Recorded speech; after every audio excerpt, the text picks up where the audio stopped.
when our teams are together, we build empathy for one another just so much more quickly. That's building community. That's how you build bonds with one another.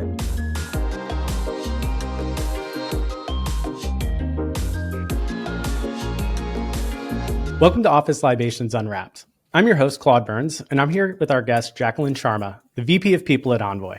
Jacqueline, it's great to have you here today. Really looking forward to our conversation. Yeah, likewise, Claude. Thank you for having me. Yeah, so I think it's important for people to get to know you a little bit. So we like to start out each segment with sort of what we call our quick hits. And so we're just going to rapid fire you some questions and learn a little bit more about you. You ready for it? Yeah. Awesome. Coffee or tea? Coffee. Okay. Do you have like a favorite brand? Whole Foods has this brand of coffee that I really like. It's not too acidic, so I use that. I think anyone who has children or a child who doesn't drink coffee is a superhero. So absolutely. When I had our daughter, my coffee consumption probably 10x'd the first like 6 months of her life. What's your go-to work snack or drink? LaCroix. I hate to be cliche. I know it's a tech startup, but it's like I probably have like 5 LaCroix a day. It just may not be healthy. Well, I don't know. If you ask LaCroix, they'll say it's perfectly fine. Do you have a favorite flavor of LaCroix? Of course, grapefruit. Okay, pamplemousse. Yeah, it's one of our top sellers for sure. Yeah. You're retired and money's no object. Where do you live? Everywhere. Nowhere and everywhere. Yeah? I would just travel, I think. Just keep going. Okay, where are you gonna spend like more time than I guess Antarctica is not like on the list of anywhere and everywhere for a long period of time. Yeah, I feel like every time I go to a new country, I'm like, I should buy a house here when I can. So I'm a Gemini. I like diversity. I like, options and variety. Special place. I was actually just in Kauai last week. So Kauai is a beautiful place. I would probably spend a good amount of time there. Okay. That's great. What's your best last meal that you've had? Not last meal because, little final, but what's the best meal you've eaten recently? Well, my last meal was a protein bar, so that's not my best last meal. Yeah. I'm pretty simple. I love spaghetti. So my son and I had spaghetti the other night and at Original Joe's, and it was fantastic. So I don't know. That's probably comes top of mind. Yeah.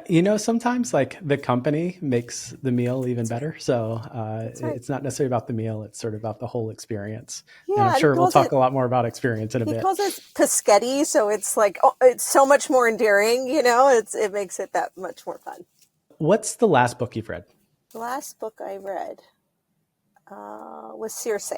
And I don't know why I'm in this like Greek mythology from a female perspective era. And so I've been like reading Medusa. And that's awesome. So I try to unwind every night with tea and a book. And so I read like Song of Achilles recently and 1,000 Ships. So I'm not really sure how I got into this, but here I am. You're down the rabbit hole. Yeah. All right. Favorite historical figure, dead or alive? Most recently, I watched this article with Ruby Bridges, and just her story is so interesting, and how she navigated adversity in her life and being such a young child and not understanding why or how people were responding to her, entering the school on the first day. It was just so powerful to watch her, and the fact that she had these parents who were, didn't have access to education, but valued it so much for her and wanted that for her was just it's such a powerful message on, how we shift generations, our generational experiences. And so I thought it was, I think she's an incredible person. That's awesome. Well, appreciate you sharing and letting us get to know you a little bit better. And now we're going to switch gears into a little bit more work-related things. Right. So why don't we start by telling us, what does Envoy do? Yeah, Envoy provides a suite of SaaS services for workplaces. So we say that we make workplaces work better for everybody together to be together. So we have our most popular tool is our visitor management software. But most recently, we have emergency notifications, we have workplace analytics, we have a lot of security features that we offer for those who are in the office. We also have desk tooling. If you want to implement hot desking in your office space, we can help do that. So we have a lot of just workplace-based software products that help employers navigate both the physical experience of their employees and sort of like providing psychological safety to a certain extent. And for workplaces that don't use a solution like yours, like what are they doing? Like how are are they just using like pen and paper for visitor log? Nothing, They're in just the dark. yeah. No, really, honestly, when we look at some of these companies that we speak to, they're literally using this like pen and paper. How do we get the information? Somebody's uploading it into a spreadsheet, and that's what they're using for their audit logs. And it's like, oh my gosh, this is so much manual work. Wouldn't it be so much easier if you could just use a software that solves for this? Yeah, I've signed many an Envoy tablet That's right. being in the Bay That's Area. right. But I think about my time in the military, and it was all paper logs and paper Oh yeah, books and like just a absolutely. massive amount of analog sort of technology. So Yeah, just being able to have it all in one spot, I imagine is incredibly valuable for companies to manage their workforces. absolutely. What about you? What do you do at Envoy? Yeah, I what don't I do? I help navigate the people world, all things related to people, from talent to HR to culture. Um, I collaborate with a fantastic team to ensure that we are focused on our employee experience and engagement from, the first time that we interact with someone through the recruiting process all the way into their journey here at Envoy, and sometimes through the offboarding process when people leave. So I focus on all of those various parts, from, compensation to policy to talent metrics to, retention. So, and engagement, of course. Do you have a favorite kind of area that you're like, if I could spend, maybe not every day, but if I could spend time doing thing, what area do you like to focus on the most? Yeah, I think it's employee engagement for sure. It's when we have our engagement surveys, that feedback, reading it and understanding sort of how people are internalizing some of the policies or communication that has gone out, and understanding how we can make that better is, I think that's probably one of the most important and fun things that I do. That's awesome. Can you give our listeners a little bit of context? Like, how many offices Envoy have? Are you remote, hybrid, in person? Just a little bit of context around that. Yeah, we have 6 physical offices, 5 within the United States, 1 in the UK. We do have a small workforce in Canada that's remote, and a few sprinkled through the United States. But for the most part, we are hybrid. So we're in the office 3 days a week, Tuesday, Wednesday, Thursday, and we have flexible in-office days on Monday and Fridays. When you think about that employee experience and like allowing people to thrive and be their most successful, like I typically think of, you kind of have your hiring, you kind of have your onboarding, you have your like continuing education or training, sort of employee development. How do you think about those three different phases in creating employee experience? Or Yeah, are I there other think phases? well, so I think one, it's the first impression, right? So Mhm. when you go through the talent pipeline, what are your interactions like? And so we are now really focusing in on getting feedback from all of the candidates who come through our pipeline. So we understand where, we can just do better and make that experience much more valuable for those who are involved. And then the onboarding piece is having a very robust onboarding is essential to bringing new employees into the company, to help them understand what are the different components of the company. How do they how are they cohesive? How do they work together? I think just giving that insight to every employee is really, really valuable. It also just captures sort of engagement up front. So we have, our CEO meets with every new employee. We do an onboarding program, and so gives sort of the why we're here. Why is this important to us? What is our mission and our values? And, and what will this look like for them? And then, of course, employee development and performance. So setting performance expectations up front is really important, being transparent about what our expectations are, and offering employees development opportunities, growth opportunities, exposing them to different areas in the company, and being highly collaborative, and understanding how they'll work with each different team in their particular role and what their impact is. Very cool. I want to go back to sort of the beginning of your statement, because you said something that I haven't heard before. You said that you look for feedback during the hiring process. Can you Yeah. kind of talk like what that looks like? Because most of the time when people talk about, companies and the hiring process, it's like, I don't even get like a letter back, a response. Yeah. They Yeah. kind of got ghosted during this process. And Yeah. sounds like you're getting even more information from That's right. potential candidates. So can you talk to Yeah. me about kind of how that looks?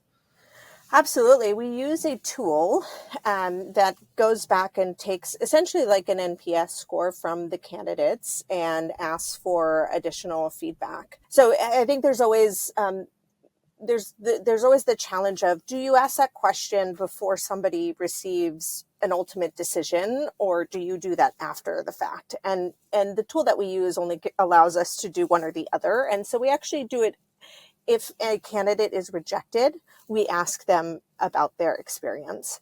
And we want that feedback. It's incredibly valuable, because really, if somebody's being rejected, they likely are feeling they're feeling rejected, right? And so we want to understand, but did they have a good experience in that? Were we communicative? How did we have the conversation? If somebody went through an entire interview process and came on site and put in the work, we want to let them know that we value that, and what could we have done differently. And people have been fairly candid with us. Sometimes we know that people aren't happy that they've been rejected, which is totally understandable, but it gives us a lot of insight, and we do really appreciate receiving that feedback. Yeah, that's so interesting, because from like a data or a surveying sort of mechanism, you're interviewing sort of your toughest critics, right, of your hiring Sure. process, That's right. because they didn't make it through. And That's right. so you would assume, or at least I would assume, that the people who did make it through your interview process and were extended an offer of employment probably had a better experience than the people who That's right. got rejected. That's So right. you can really take that data and look at, how do we make this better, and it will ultimately make it better for everyone, right? Yeah. What's most important in this is that the individual leaves understanding the why. So there isn't this air of mystery around, why we didn't move to offer and bring them into the company. We want to ensure that we're being really fair and mindful of the time and energy that they gave to us. Interesting. Yeah, that's like I said, that's the first time I've heard that. I like that quite a bit. So once somebody's sort of at Envoy, what sort of things do you do around employee engagement to sort of make that team productive?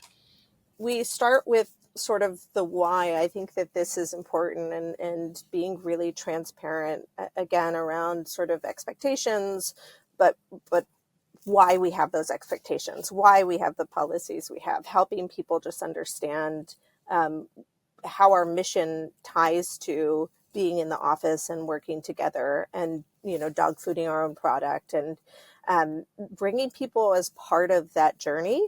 So dog fooding, we expect everyone in the company to dog food our product, because we're solving for people just like us, right? And so if it doesn't work for us, it's not going to work for another company.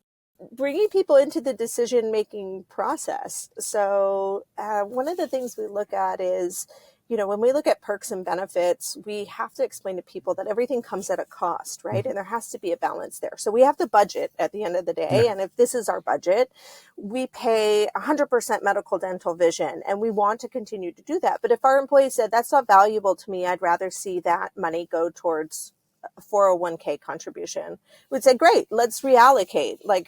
So being open to that and helping people understand how those decisions are being made is pretty impactful, for our employee base, at least. And how are you looking at kind of the ROI on those sort of benefits and perks and compensation? Is this sort of like driven by employee input? Is this driven kind of by finance, which is everyone's favorite friend? Is it driven by the market? Yeah, it's a combination of all three, right? We have a budget. That's just our reality. We don't have endless amounts of funding. And Be fun though. Totally. So with that in mind, we say, hey, if we expect every year medical costs will increase by at least 10-ish%, this is what we know that we're going to budget for next year. So then we go to our employees and we say, one, we want to show you benchmarking information. So when we look at other companies, this is what other companies are doing. And we find that, it's really companies within our size are not typically offering a 401k match until they're about, 400-ish people, and they're on their series C or D. So we know that to be true. And we want people to know that, like, we are paying attention to the market trends while doing this exercise. And we'll say, with that in mind, help us understand what's most important to you. We absolutely could move to a 401k match, but that would mean that we have to pull back in other areas. And so tell us what's important. Are snacks and having the convenience of lunch, is that important to you? And I mean, everyone's going to say yes. But so we want to be mindful of what's happening in the market. Financially, where can we give, and what do the employees ultimately want? Totally makes sense. And, does that create some challenges in sort of building, the best employee experience? Because, everybody does like more things, right? Helping them understand sort of, what's possible within a budget, and again, answering the sort of why behind that. So I've heard you talk about transparency and sort of how that creates a great employee experience. Can you really explain, like, why is, telling your team everything that's going on going to create a better experience? Yeah, I think, again, the why is really in the transparency. And when people understand the why, and they have a fuller picture, which allows them to make decisions based on the full picture. When you're only providing pieces of information, when somebody doesn't have that enough context, they may not understand how that impacts the broader business and why what they do every day. If they make a decision, a financial decision, for example, how does that tie into our broader the broader business, essentially? It makes sense. So I want to switch gears a little bit and sort of zoom out, which I think is good for you, because I just saw you were just on a future of work panel. Yeah. And everyone really likes talking about the future of work, what it's going to look like with, Yeah.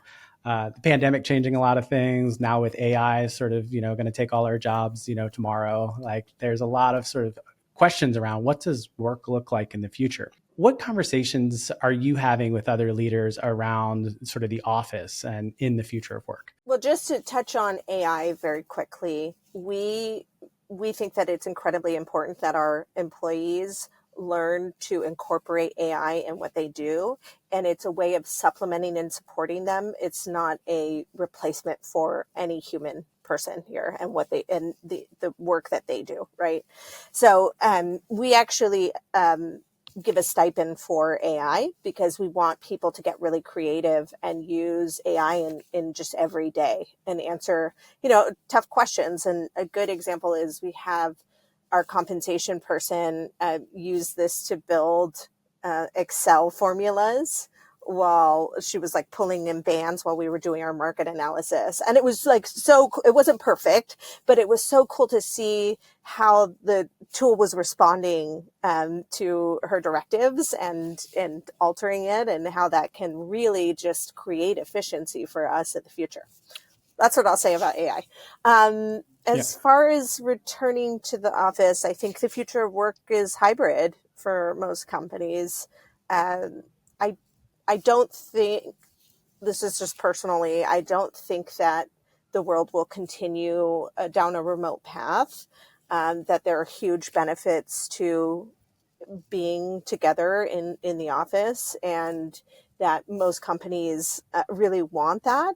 It's just a very sticky sort of, it's become sort of demonized. The like return to office movement it's like anti-employee, which is not actually the case, right? Like, we love our employees, we want them to be together, we want that creative energy, that synergy that just doesn't happen over a video chat. And so, I think the future looks hybrid, where you offer flexibility to your employees. You understand that they have lives and need to find balance outside of work, but we also still want to capture that productivity that they have when they are here together in the office. Yeah, you touched on some of those, the disconnect between employees and employers. So there's definitely been some challenges in returning to offices for companies who are taking that route, or even returning to a hybrid with more days in office. What are some of the? I think you guys are kind of unique in that you went back to the office pretty early post pandemic. Can you kind of talk through some of the challenges maybe that you guys faced and how you overcame those? I should preface with, I was not here when we initially rolled out our return to office policy. My understanding was that we probably did not receive enough feedback or understand the pain points of our employees up front. And so it felt very abrupt and a little bit shocking for employees. So they were not prepared.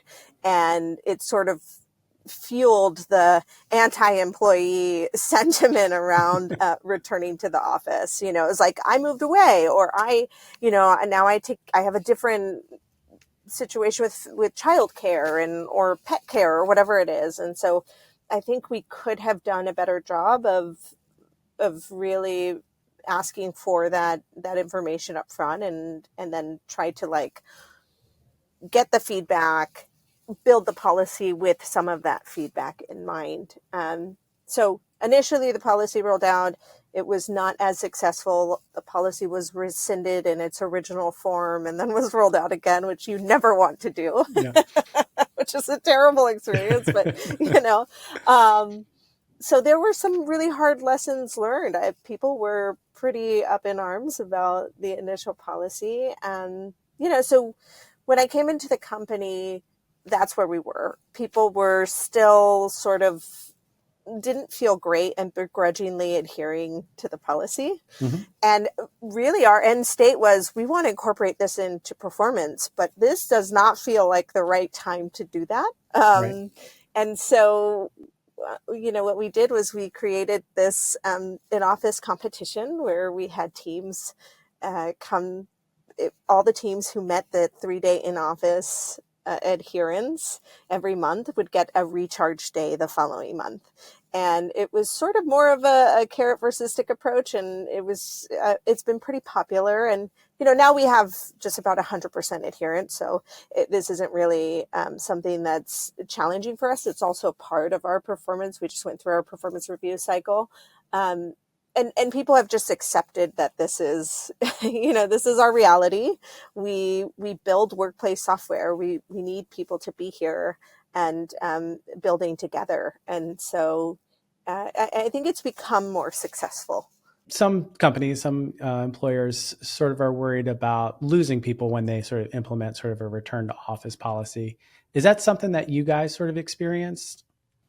Sure, of course. Yeah. You have to make hard decisions to do what's best for the company broadly and for performance. We want high performers here, and we want people who believe in our mission. And it's unfortunate to lose employees, but fundamentally, if we don't agree on the importance of it, then we're not aligned, and we probably will not be. And so it is an unfortunate reality that employees left and found, remote work that they were looking for. And I think that's right for them. Everybody should do what is right for them, their family, and the decisions that they need to make on a personal level. As VP of People, are you worried that you may be shrinking your available talent pool? Like for just this weekend, I had a conversation with a friend of mine, rock star, top tier, schools, top tier blue chip companies, and she's left her last 3 jobs every time they sort of implemented sort of a return to office policy, because it's not what she wanted, right? Yeah. 15-year career post grad school, that's just all star. Do you worry about not being able to recruit people like that? We don't. I mean, we really are very transparent. And I think for the most part, anyone who's interested in our product and helping us build the product understands why that's important to us. So I think the recruiters are really adamant about asking the question, like, you're okay with being in the office 3, we just want to make sure one more time.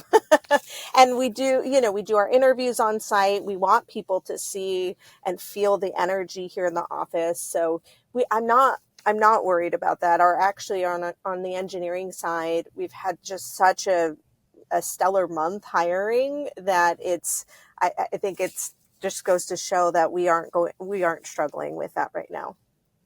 Yeah, I think companies, people, like when people are clear about what they want and transparent, to use the word that you've used a lot, Yeah. it attracts the right people to you. That's right. It attracts the people that believe in your values, that believes in the way that you want to do business.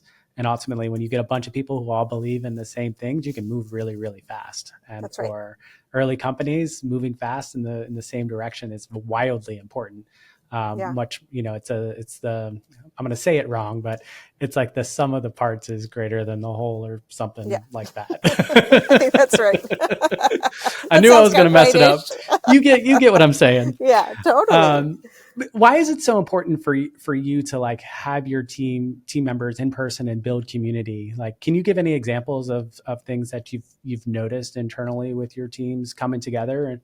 Yeah, I think when our teams are together, we build empathy for one another just so much more quickly, right? So if somebody comes in and they seem like they've had a tough morning, it's like, hey, you can feel that energy. You can ask them how they're doing, and that's just a natural or an organic interaction that you wouldn't have the opportunity to do over video. And so by doing that, somebody may say, yeah, my baby was sick last night and I was up every few hours. And it's like, how can I help? Do you need to go home? Can I take some work off your plate? That's building community. That's how you build bonds with one another. That's, what we like to do. And creating that sense of belonging is incredibly important with our teams here. I'm so happy when I see my team.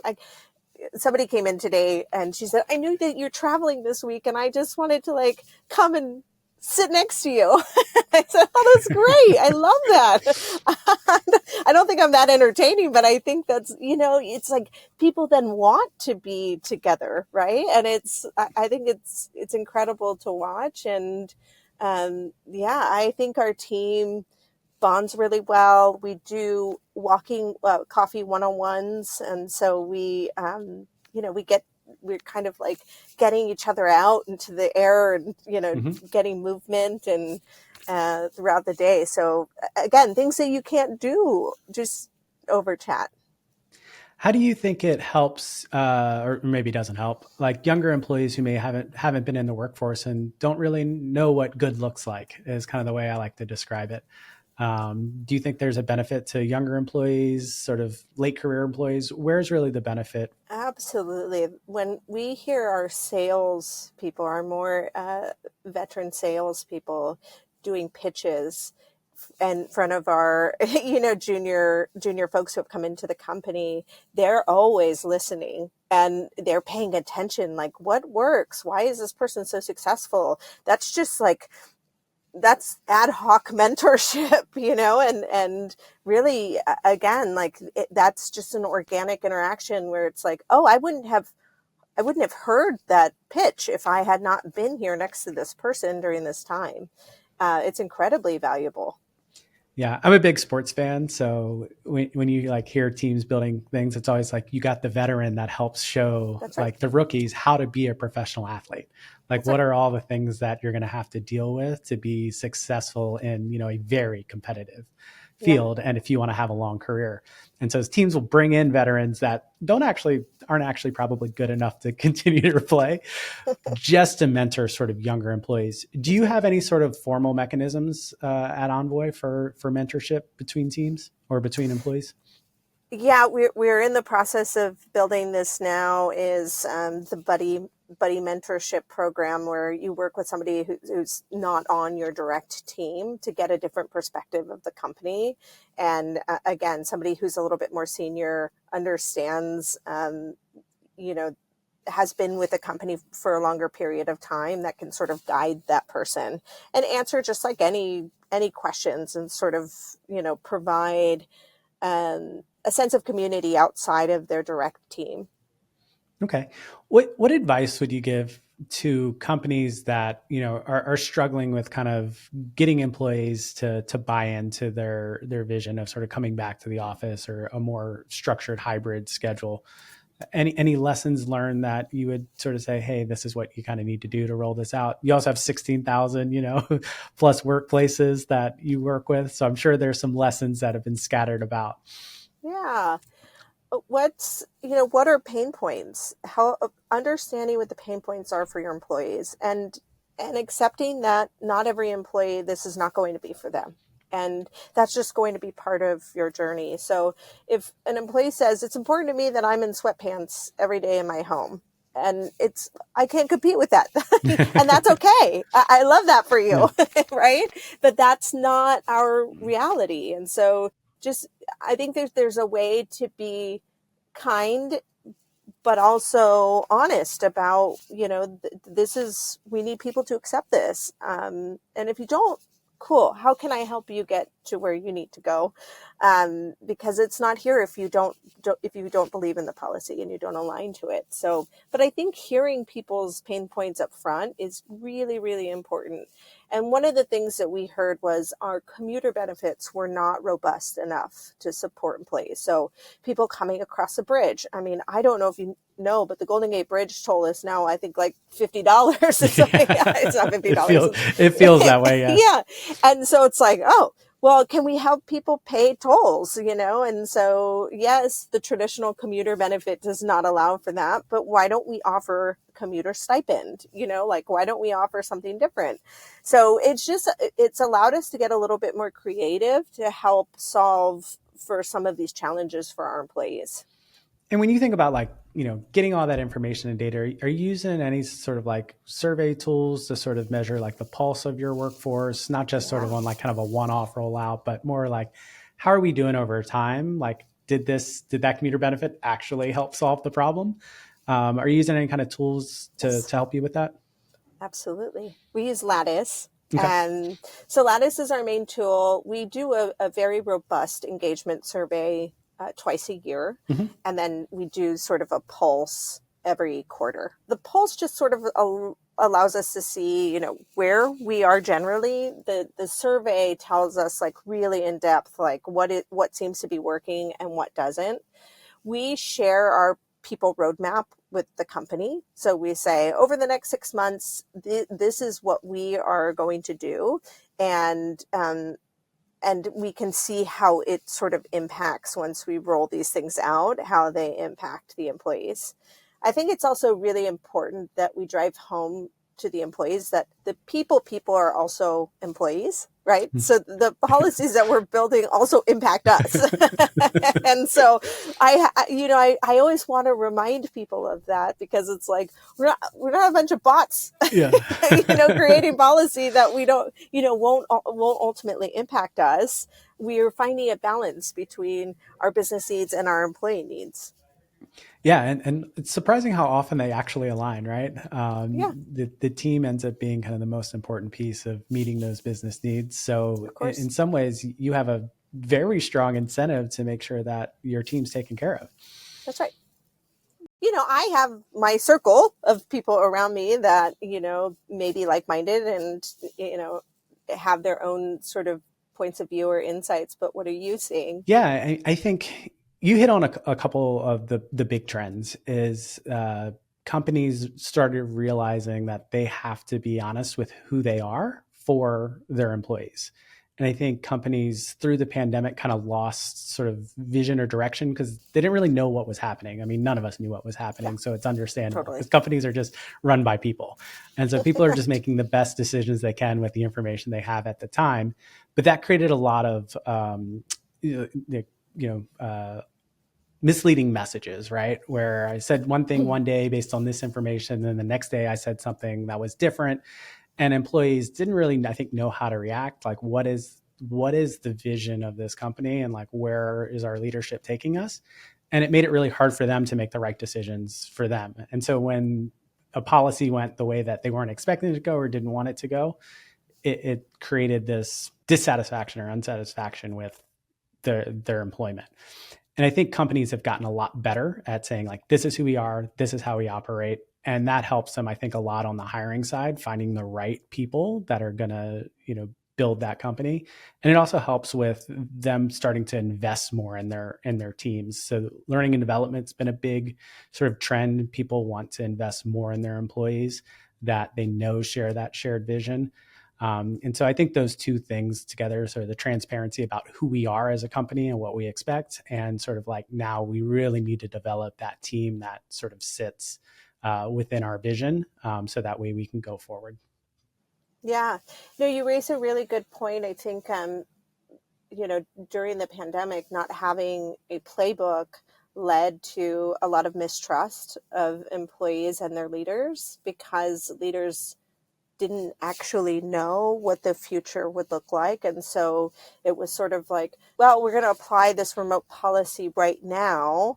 And I think that contributed to the demonizing of the return to office policies, right? Because people were like, well, wait a minute, but you told me just a moment ago. And it was like, yeah, yes. And yes. And what we didn't do was we didn't equip people with, in the future, this will likely look different, you know?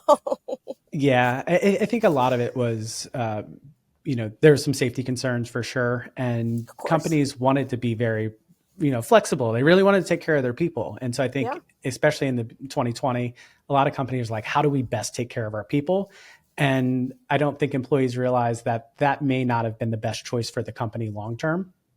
Yeah. And so Absolutely. when they're like, well, I thought you said this was good for the company. And, there's always, especially in Silicon Valley, right? There's always spin around like how well things are Yeah. doing, everybody's great. Right. And so I think a lot of companies, we're trying to keep morale up around their teams, trying to keep people motivated and, happy and working during a really difficult time. And sometimes that led them to make statements that they probably going forward a few years may have walked back slightly. And I think as companies sort of realize, like, okay, we just have to be clear with who we are. We can't fix the past, but we can say That's who right. we are today and what direction we're going. And I think that's going to be the companies that win are ultimately, they're going to be remote, they're going to be hybrid, they're going to be in office, Yeah. but they're going to be Yeah. clear about who they are. Yeah. Yeah. Absolutely. One thing that's really interesting about Envoy is we created a workplace product called Protect during the pandemic in anticipation of the end of the pandemic. When people came back into the office, they would need those, the sort of like health scorecards, and so that people could feel safe coming back into the office. And it was like, any day now, we built this, people bought it, we were all ready. And then it was like, we're going to come back when school starts. No, we're going to come back during after winter break. And then we're going to, and we're like, oh, so people aren't coming back. But the team, what was really, really fascinating was the team came together and really hustled to make this product be prepared for the end of the pandemic when people would come back into the offices, which we thought would happen very quickly, and it did not. Yep, and I think that exact state led to a lot of the confusion that leaders sort of suffered because nobody knew what was going to happen. That's right. That's right. Oh boy. Jacqueline, thank you so much for joining us today. It was great to have you. Really enjoyed our conversation and your insight. If people want to connect with you online, what's the best way for people to get in touch with you? Yeah, LinkedIn is great. I'm Jacqueline Greenberg Sharma, or people could email me directly at Jacqueline@envoy.com. That's awesome. Well, thank you so much. I'm sure we'll be in touch in the future, and have a great rest of your day. Thank you, Claude. Thanks so much. I really appreciate the conversation, and you have a nice day as well. Thank you for joining me and Jacqueline today on Office Libations Unwrapped. Don't forget to subscribe to our podcast for future episodes filled with ideas to optimize your workplace culture. And remember, happy employees make happy customers. Until next time, I'm your host, Claude Burns.